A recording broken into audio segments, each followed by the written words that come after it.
this child is born, they say to the parents, this child's not going to survive. You're just going to have to give it up. It stands no chance. We'll just put it in an orphanage and it will die over time.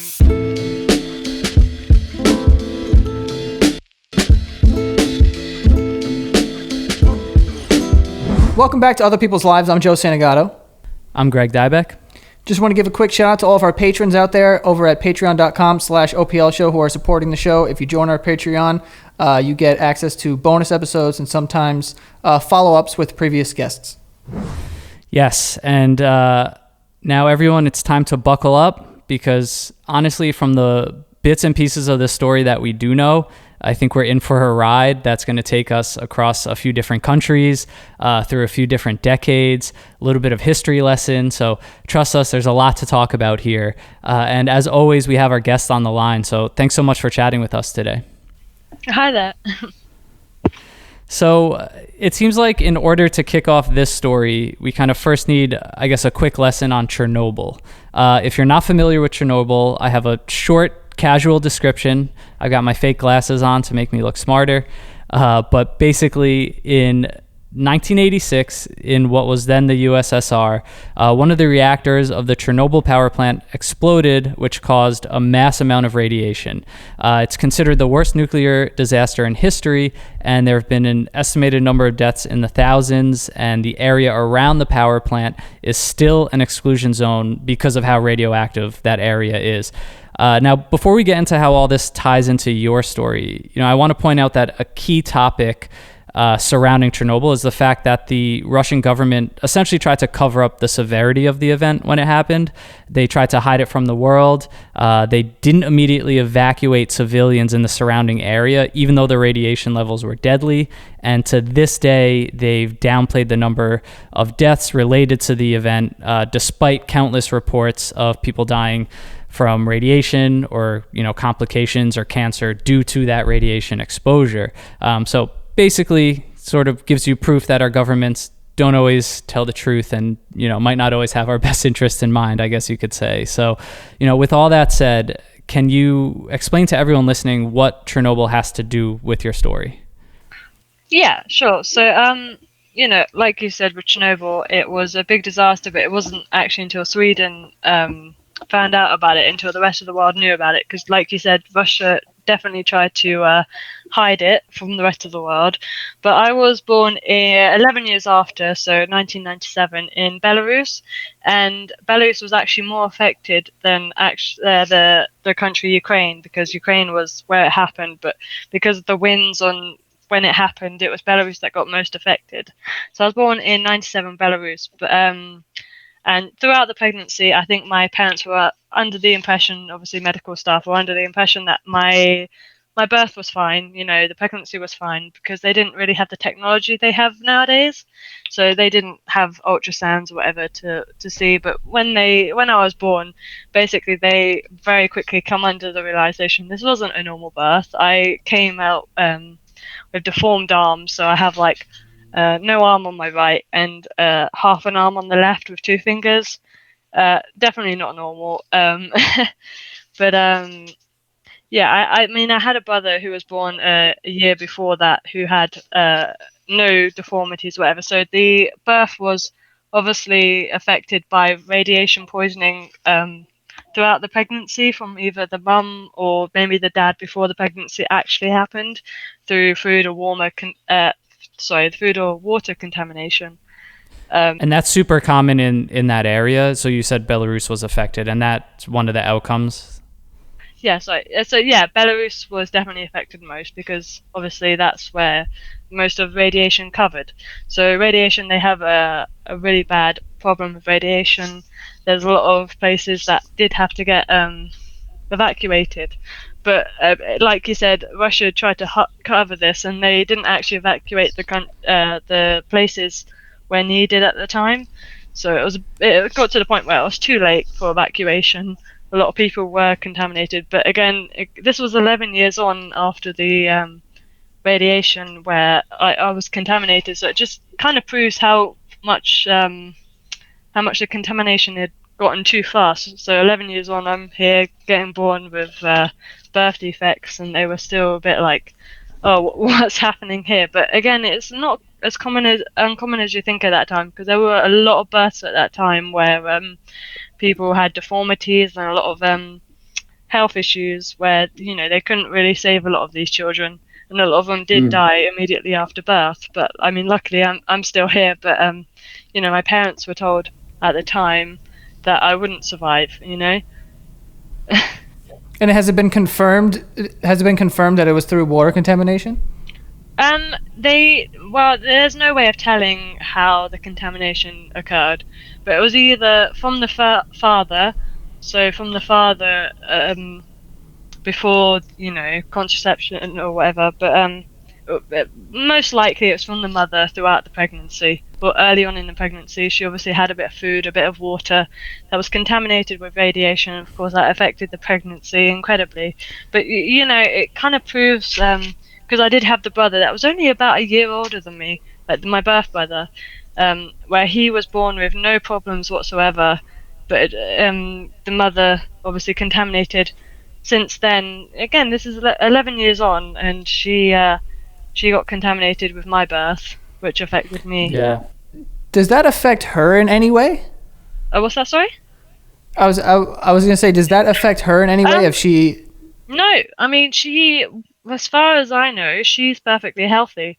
The only affected person in this whole scenario is me, But again, it's just birth deformities. It's no major health issues, nothing physical, mentally. Sorry, it's just all physical. It's just my arms, and that's it. That's the only thing that's affected in this whole thing. Whereas, when the actual disaster happened, a lot of people were affected with cancers and a lot of thyroid problems as well. And it still is a big problem with thyroid problems, but luckily, the only thing with me is my arms. Yeah, but it's still crazy you were born 10 years after the fact, and it's just shows how terrifying, like, just radiation in terms of how it can affect people differently, the fact that it's this invisible danger. But so you mentioned that they didn't know that you were going to be born with these deformities that you have. So you were born, and you mentioned that they told your parents that they didn't think that you would survive. So what exactly happened, when you were born? I know this is kind of a core part of this story here. Yeah, no. So basically, like me, with a lot of other children, there was many children at this time and before that where, we were born. They realized, oh no, this baby has a lot wrong with it. Obviously, they didn't realize the real health risks at the time, but they realize, oh, this child has a lot wrong with it. So they immediately, and I mean immediately, as soon as this child is born, they say to the parents, oh, this child's not going to survive. You're just going to have to give it up. It stands no chance. We'll just put it in an orphanage, and it will die over time. You can just leave it there. It will be fine. And of course, they did this also. Again, it's the Russian Federation where they tried to hide away all these children with these birth defects. So I was born with my arms. They just tell the parents, they're gonna die. Send them to an orphanage, and that's it. The parents don't hear anything from them because they just believe what they're told. And again, these people know, they might have a chance of surviving, but they don't they don't care. So that's what happened to you in the hospital. They told your parents that you wouldn't survive, and then that's it. They just take you away from your parents. Yeah, I mean, from birth, they tell them, right, this child's not going to survive. They take us away, and that's it. They hear nothing from us. That's it. They think, oh, my baby's dead, and that's it. That's what they get told, so that's what they believe. I'm just like confused as like a parent. Like, how is there no way to like kind of follow up and like? Yeah, I guess because they don't have the technology, they don't have the internet, they don't have these ways of following up on these things they're told, and because it's a doctor or a nurse telling you this thing, so you're gonna believe them, really, aren't you? But you can't. There's no ways of following up on these stories that you're told or these facts that you're told. You just think, oh, this baby looks completely wrong. Okay, if you tell me it's gonna die, it's gonna die. I'll just leave it at that. And you believe that the reason why they're doing that is to try and cover this up? Oh yeah, definitely. I mean, the Russian government, they didn't, well, to begin with, they covered up the whole disaster, and that just tells you a lot, really. They wanted to cover up the disaster itself, and then, they wanted to cover up all the health issues that followed on from the disaster, and that meant all the, the births that were affected directly from the disaster. Yeah, and still a decade later, that's crazy that they're still basically going to those measures to, cover up any trace of Chernobyl and the radiation still affecting people in the area. That's crazy to hear. Wow. Definitely. It's also like I mean, this may sound like morbid, but at the same time, it's like if they were trying to cover this up and basically stealing babies from their families and trying to hide them through orphanages, wouldn't after a while, if there was like a significant number of children with birth defects, that people would be able to put two and two together, right? Well, that's it. I mean, it wasn't, my adoptive family actually only found out about these birth defects through a documentary that they saw on the TV one evening, and I think it was documenting on all the after effects of Chernobyl, and I think one of them was all these children with birth defects. Obviously, I don't think the Russian Federation or the government really approved this documentary, but it got shown by a lot of English a lot of English viewers, and this is when a lot of people sort of started to find out about this. And again, it was only about 10 years later. So you're taken from your family and you're put into this orphanage. Do you know, even if you don't have a memory of time spent in the orphanage because you were so young, do you know what these orphanages were like, and I guess how you were eventually able to get connected to a family? Yeah, so basically I was put in the orphanage from the get-go, and these orphanages were very low maintained. There was a lot of money going into these orphanages. There wasn't a great amount of staff, and a lot of these kids that were put into these orphanages were going to die. There was no doubt about it. They were very sick children, and I guess I was lucky enough. There was a documentary about children like us, and it documented into the UK, and there was a charity in the UK that sort of helped these sort of children in these orphanages or in these countries, and they helped bring these children over to give them the health and stuff they needed. Not necessarily adopt them, but they help them get the health they need, and yeah. Sorry. Yeah, so you sent over, I think it was the Chernobyl Children's Lifeline you mentioned? Yeah, so the charity Chernobyl Children's Lifeline, they try and help children affected by the disaster, if it was directly or indirectly. So if the children are born into the area, but of course they seem okay, but obviously there's a lot of health issues being in that area. So like I've said before, they have a lot of thyroid problems. So coming over to England, even just for a few weeks, helps with their health and their general health problems. And they come over, they get the health treatment they need, and they go back. But this charity, they at the time they adopted a few children out. So my adoptive parents, so I was adopted. I think I was 4 months old when I was first spotted in a little picture book, basically. So this charity got a load of pictures of little children with lots of problems with them. They put them in a little book, and like English parents that saw these children, they decided, okay, I want to adopt this child. So I was very lucky enough to be spotted out of a book. Thinking, sorry, yeah. I was gonna ask, were these orphanages made strictly for children with birth defects, or were they just a regular orphanage that they were just putting, these babies that they were basically stealing from their families into these orphanages? Yeah, so I think most of them were taken away from the families under the impression that they were affected by Chernobyl. No one wanted to know them, so they were put into these orphanages with a load of health risks. But But yeah, I mean, obviously there was some children that were probably put under with fine health, but the parents didn't want them at the time because again, this was in Russia, like a Russian sort of federation area. I mean, bearing in mind Belarus has got their independence in the 1990s, but they're still very Russian orientated. So a lot of parents at the time, if they didn't want a child, it would go to an orphanage. So it was a very mixed children in the orphanage. A lot of unhealthy children, a lot of okay children. It was just a case of a mix and match in the orphanages. Yeah. So you got spotted in this book. Luckily, I guess it's good to know that there were forces like working, for you and other children to try to get this news out there.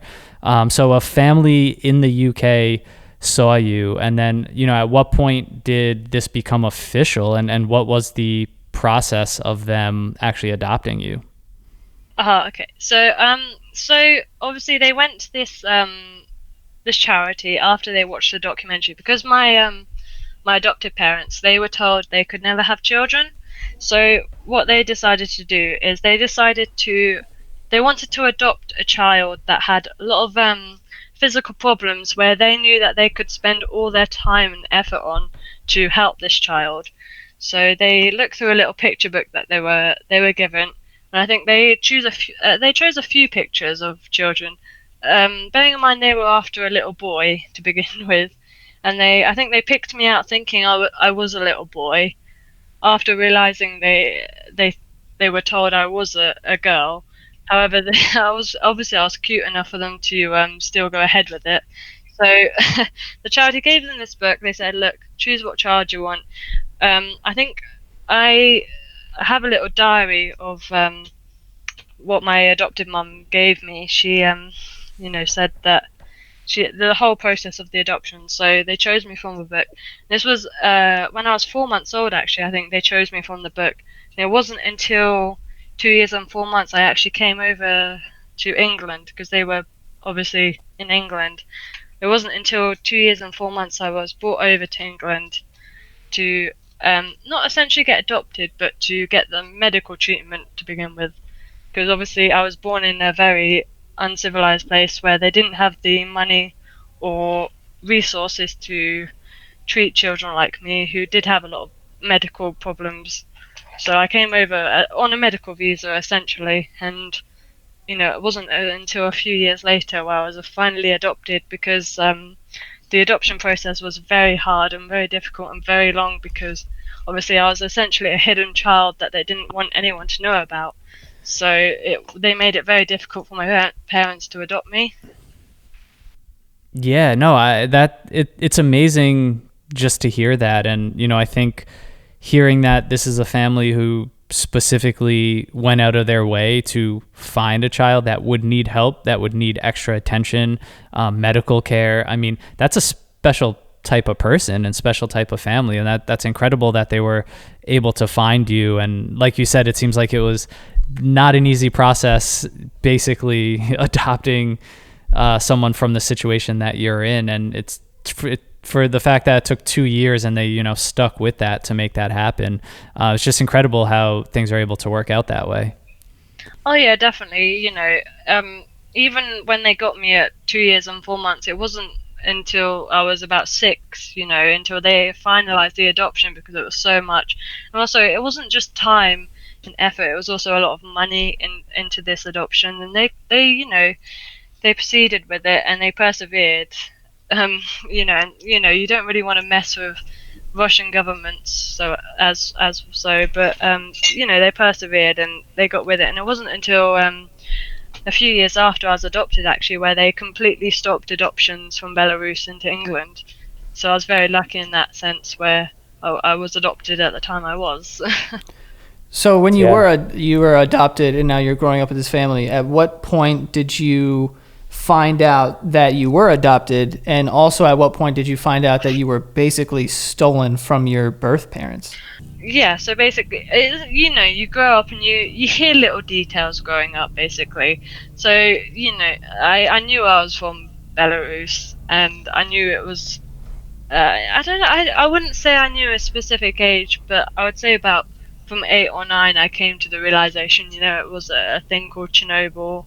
It was a disaster, and it wasn't something that a lot of people knew about. Because a lot of people from the UK would look at me and they would just think, oh, this child is born as an effect of thalidomide, which was also a problem at the time, where like children were born with deformities. But it would be me, a little child, like, oh wait, no, it's not thalidomide, it's Chernobyl, and then you get these jaws drop, and they're like, what? But it's just something I've always grown up and known, and I'm thankful for that. That I've always known about where I'm from and how I was made and stuff. Yeah. So do they eventually, really come out and, explain to you that you have a family out there? And did you ever try to get in touch with, I guess, your birth parents or anyone back in Belarus? Yeah, so I knew I had birth parents. I knew there was another set of parents that had birthed me, but I knew nothing about them until I was about 8 years old. Where the Chernobyl Children's Lifeline, they were the charity that brought me over to England, but they were also the charity that I think it was my adoptive family that wanted to actually know about my birth family. They wanted to get in contact with them. So they decided to get in contact with the charity, and they found my adoptive parents actually, well, my adoptive mum, because I think after the birth, my adopted parents split up because obviously the effects of the birth hit them. But yeah, I'd say about 8 years old, I come to the realization I did have a family there. I had an older brother, I had my mum, I had my grandparents, I had an aunt, I had cousins. Yeah. So did you end up getting in touch with them? We had raised the money for them to come over to England. So I had my mum and my birth brother, who was just a year older, absolutely fine, no defects whatsoever. He came over to England, both of them, and it was really great actually. They came over for a weekend. Obviously, it wasn't much to begin with because it was the first time seeing them, but we gave them a lot because obviously in Belarus it's not a rich country. They don't have much, so we did everything for them. They came over, and it was actually really amazing to see them. But obviously, for a child that's only like 9, 10 years old, I didn't feel that connection with them. But it was just something nice at the time. Do you continue to keep in contact with them? Yeah, so I mean, they came over 3 times. So I had my mum and brother came over the first time. They came over 3 times, so we raised the money 3 times for them to come over. So I had my mum and brother that came over the first time. I had my mum, brother, and grandmother. Or bearing in mind this is all on the mother's side. I had my mum, brother, and grandmother come over the second time, and then I had my grandmother and brother that came over the third time. So they came over 3 times, and every time it was such an amazing thing. We would host massive parties for them with all the friends and family, because everyone was just so happy that we finally found my birth family. Because bearing in mind they were told I was dead, so the first time they heard that I was alive, it was just like amazing. They realized I was in England, and the next thing they wanted to do was come and see me. So that's what we did basically. So they came over and saw me. Yeah, that must be like one of the biggest shocks when you think about, your birth parents in that position, literally living their entire lives thinking that their child died, at birth or shortly after, just to find out that you've gone on to live essentially 8, 9 years in a completely different country now with another family. So I can't imagine what it would be like, to reunite with them. Were you able to communicate with them? Did they speak any English, or was there kind of like a language barrier? Yeah, I mean, honestly, they didn't really speak any English. I didn't speak any Russian at the time, and so I think the Chernobyl Children's Lifeline, they provided a translator. So we had the translator the first time, and I think the second and third time, by that point, we just used Google Translate to translate whatever we wanted to say. But I mean, over time, I've sort of learnt a little bit of Russian, and my birth brother has learnt a bit of English, so there's a little bit of communication. But again, it's very hard to communicate to them. But my grandmother speaks to me a lot, and I just use Google Translate, and we speak through there. Yeah. So, how does this, looking back now, how does this story and this personal history, I guess, play into your life? Because throughout so much of this story, you're kind of coming of age. You're still young at this point to, I think, really, internalize and understand maybe everything that's going on. But now that you're older and you're able to look back at these moments and, understand what your early childhood was like, how does that kind of affect you to this day? Yeah, I mean, at the time, I was just a typical child. I didn't realize what was going on, essentially. I just, I knew what I got and that was it. I didn't think much behind it. But now growing up, I realize, what I got was amazing, really, and the amount of luck that went into me being here where I am today. And at the time, when I first found out about my birth family, I don't know. I wouldn't say I was stoked. There was my adoptive family that were amazed at the fact that we found my birth family. But me as a 8-year-old, 9-year-old, I didn't have much to think about it because I had my family in England and that's all I knew. But now, sort of looking on, I realise, there's a lot to it. And my birth family do feel a lot for me and they want the best for me, and so do my adoptive family. It's sort of getting to that point where I do have two families and I need to keep two families updated in my life, if you know what I mean.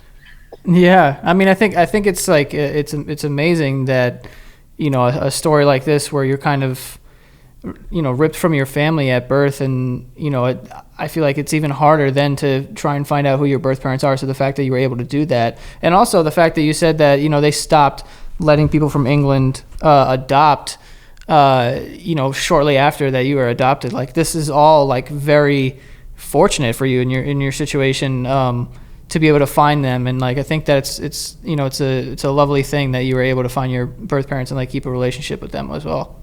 Oh yeah, definitely. I was extremely fortunate. My adoptive family, my parents, they were told they couldn't have children, so they went all out in this, going for this child that had nothing, to then, a few years later, have three children of their own, which was, a miracle really in their eyes. Being told that they couldn't have children, they had three children of their own, plus me. I was very lucky that they chose me at the time, you know. Wow.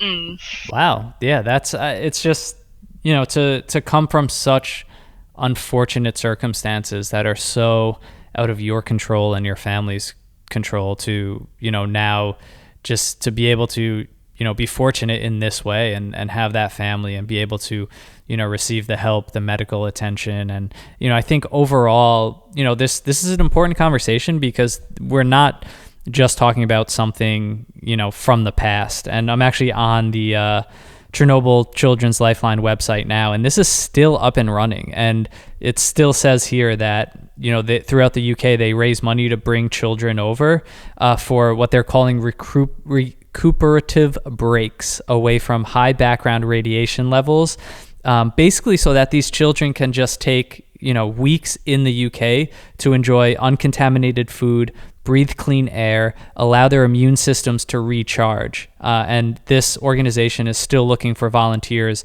and host families to bring these children over. So it just goes to show that there's still children, in these areas, in Belarus, in Ukraine, that are, essentially experiencing what you experienced as a child. And that's crazy to think that all these years removed, that this is still an issue, still a problem. And it's for sure an issue that, is not in the mainstream. And, I've never really heard anyone talk about this or even be aware that it's still happening to this day.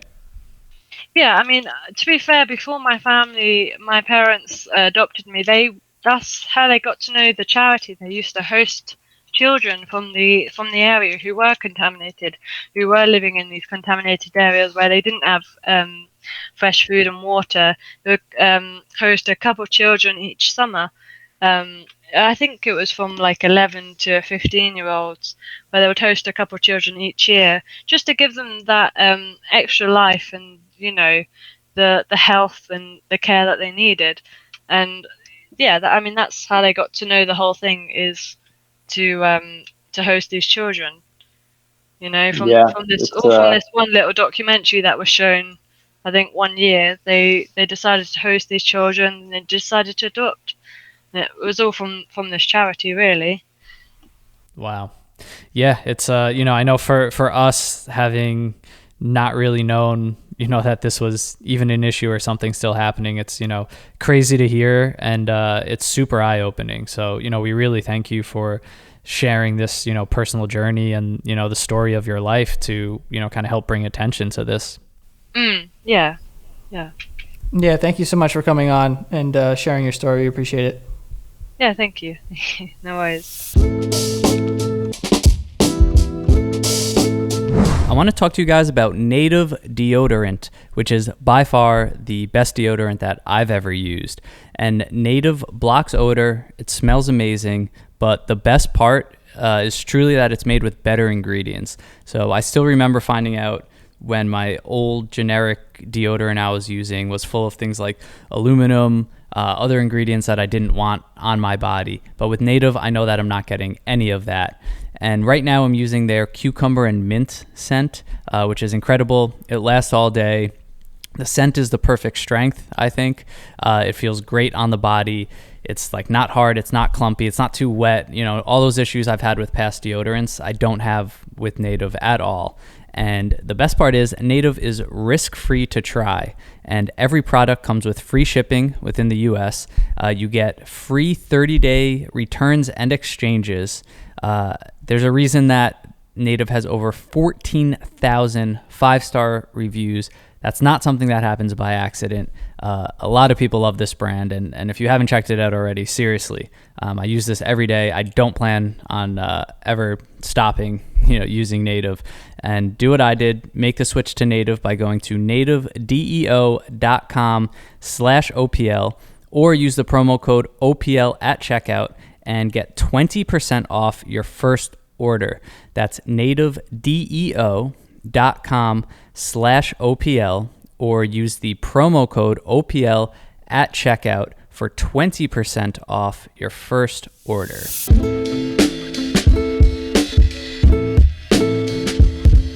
Dude, that whole story was kind of wild. I honestly, I'm not, I don't know too much about Chernobyl, and I didn't watch the show, which I heard was amazing, but I know. I've watched it twice, by the way. You watched it twice?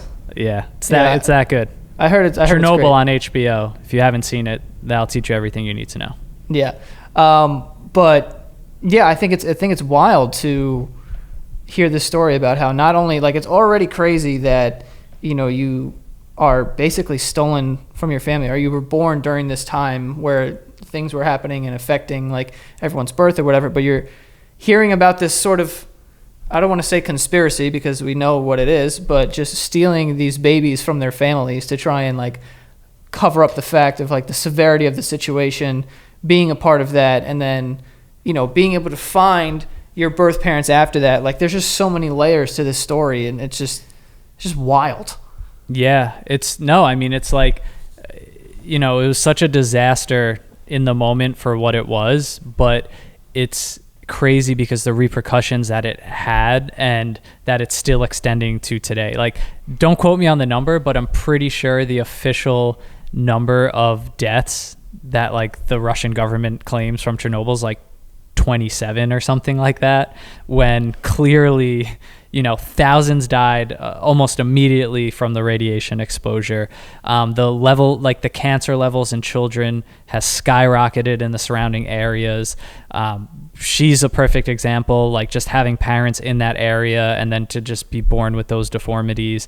But still, it goes to show you, like you said, not a conspiracy, but just a government going out of its way to try to minimize, this disaster and cover up elements of it, and literally just snatching babies from their parents to just not have deformed children out there because of radiation. I mean, it's hard to wrap your head around. I wonder how it feels for her to realize that had happened to you, you know, like you were taken from your family at birth.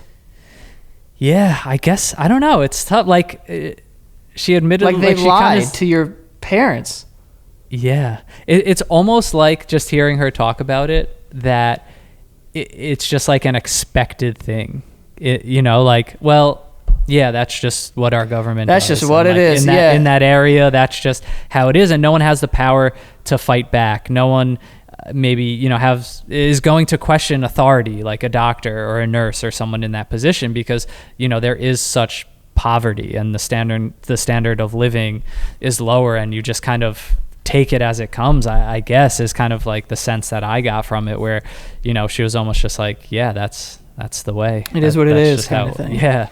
Yeah, it's just wild, man. Like, I'm just trying to even think of that happening, like lying to them. And also the fact that not only are you taken from your family, this and that, but you find out who your biological family is. They think you're dead.